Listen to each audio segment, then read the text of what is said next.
मग जेन्युइनली सांगतो तुला की आम्ही आता परत we go back to London का, कारण त्या नाटकाचं उगम मला तिकडनं आहे. आम्ही दोघं जेव्हा तिथे भेटलो एकमेकांना आणि म्हणजे आम्ही खूप तिकडे म्युझिकल्स पाहिली. मग Harry Potter and the cursed child नावाचे म्युझिकल आहे. It's an amazing musical. ते पाहिलं. बॅक टू द फ्युचर पाहिलं. लायन किंग तर ऑफकोर्स इट्स अ वेटरन दे.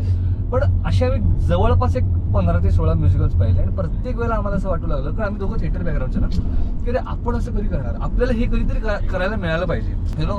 आणि आम्ही तेव्हा 21 साली ठरवलं होतं की कधीतरी जेव्हा आपण काही करू, जेव्हा आपल्याकडे काही हाती चांगलं येईल, आपण एक म्युझिकल करू छान. आणि how the universe speaks, I think, की अक्षता आचार्य जी या नाटकाची लेखिका आहे, ती हे नाटक आमच्याकडे घेऊन आली की हे नाटक मला करायची इच्छा आहे. तिने पहिल्यांदा वाचलं आणि ती म्हणली म्युझिकल आहे. आणि आम्ही एवढे आमच्या अँटेनावर गेलं की अरे म्युझिकल हे चांगलं असू दे प्लीज. वेस्टर्न म्युझिकल आणि आपले संगीत नाटक सेम नाही, त्याच्यामुळे आम्ही ठरले फॉरेवर संगीत नाटक नाही नाव ठेवलेलं. ठरले forever is a musical play, कारण वेस्टर्न म्युझिकलचा एक वेगळा फॉर्म आम्ही आणतोय जो आजपर्यंत मराठी रंगभूमीवर कधी झालेला नाहीये. दोघं जातात मरीन ड्राईव्हवर आणि रात्री 3 वाजता गप्पा मारतात. आता तू मला सांग की व्यावसायिक नाटकामध्ये का अख्खा घराचा बॉक्स सेट बाहेर काढून मरीन ड्राईव्ह लावणं हे किती इम्पॉसिबल आहे.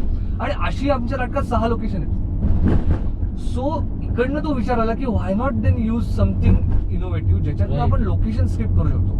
म्हणजे ही भावना एका अशातनं आलेली नाहीये की आपण काहीतरी शो ऑफ करूया. ती खरंच त्या कथेची गरज वाटली आम्हाला की. आणि आता जो मरीन ड्राईव्ह मी उभा केलाय त्याच्या लाटा तुम्हाला हलताना दिसतात, त्या लाटांचा आवाज येतो. आता तोंडावरती पडणं एवढंच बाकी.